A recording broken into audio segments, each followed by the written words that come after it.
ویسے یہ جو بات کریں لیڈر آف دی اپوزیشن کی، یہ صرف سیاسی فیصلہ لگ رہا ہے آپ کو یا اس میں کوئی قانونی سکم بھی ہے جس کی وجہ سے یہ نہیں ہو پا رہا؟ نہیں دیکھیں، اگر تو آپ نے ٹیکنیکلی اس کو دیکھنا ہے تو ٹیکنیکلی تو یہ ہے کہ آپ کا جو گروپ ہے اس گروپ کے اندر جس کی میجورٹی ہے اسی سے آنا چاہیے۔ اب اس کے اندر آپ نے کیا کیا ہے کہ ایک ایسا شخص جو ہے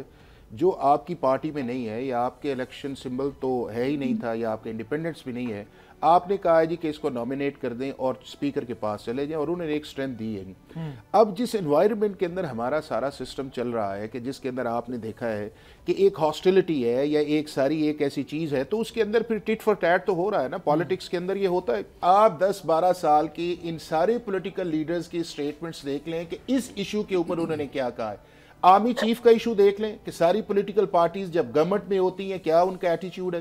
اس کے بعد کانسٹیٹیوشنل کورٹ ہے، ساری پولیٹیکل پارٹیز اس بات پہ تھی کانسٹیٹیوشنل کورٹ بننا چاہیے۔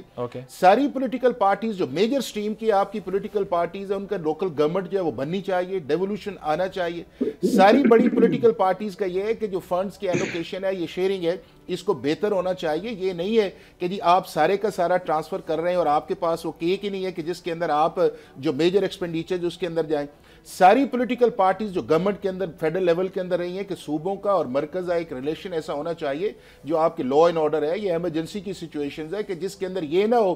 کہ صوبہ جو ہے وہ ڈریگنز ڈاؤن چلا جائے اور آپ کا کانسٹیٹیوشن آرٹیکل 148 یا 49 جو ہے وہ آج تک نہیں وہ امینڈ ہوا، جو 18ویں ترمیم بھی تھی کہ مرکز جو بھی ہدایت جاری کرے گا صوبے کو، صوبہ پابند ہے اس چیز کو امپلیمنٹ کرنے کا، تو کیا اس آرٹیکل ہونے سے پروونشل اٹانومی جو ہے وہ کیا ڈسٹرب ہو جائے؟ بنیادی یہ ہے کہ ہمارا نیریٹو کچھ اور آتا ہے۔ اب نیریٹو یہ ہے کہ اگر مجھے نیریٹو سوٹ کرتا ہے کہ جی میں چونکہ ایک دوسری سائڈ پہ ہوں تو میں کہوں گا اس ملک میں آئین کوئی نہیں ہے، اس ملک میں پارلیمنٹ کوئی نہیں ہے۔ ابھی آپ دیکھیں کہ 26ویں آئینی ترمیم کے اندر جو ہے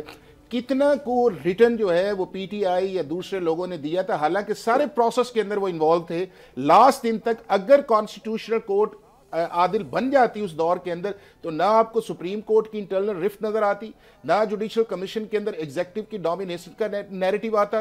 نہ آپ کے ملک کے اندر کانسٹیٹیوشنل بینچ کے اوپر کرٹیسائز آتا کہ بینیفیشری ہیں۔ ہم نے وہ اپرچونٹیز پرووائڈ کرتی ہے پرسن سپیسیفک ہو کے، چونکہ ہم یہ چاہ رہے تھے کہ اگر یہ چیف جسٹس آتا ہے تو یہ انصاف کی حکمرانی ہے، عدلیہ کی آزادی ہے، اور اگر یہ آتا ہے تو عدلیہ کی آزادی بھی کمپرومائز ہے، انصاف کی حکمرانی جو ہے وہ بھی خطرے پہ ہے۔ اگر یہ آرمی چیف کے پاس کوئی چیز جاتی ہے تو اس سے جو ہے اس ملک کی سالمیت ہے، اور اگر اس کے اندر کوئی جاتی ہے تو ہم یہ کہتے ہیں کہ اس سے بری بات کوئی نہیں ہے۔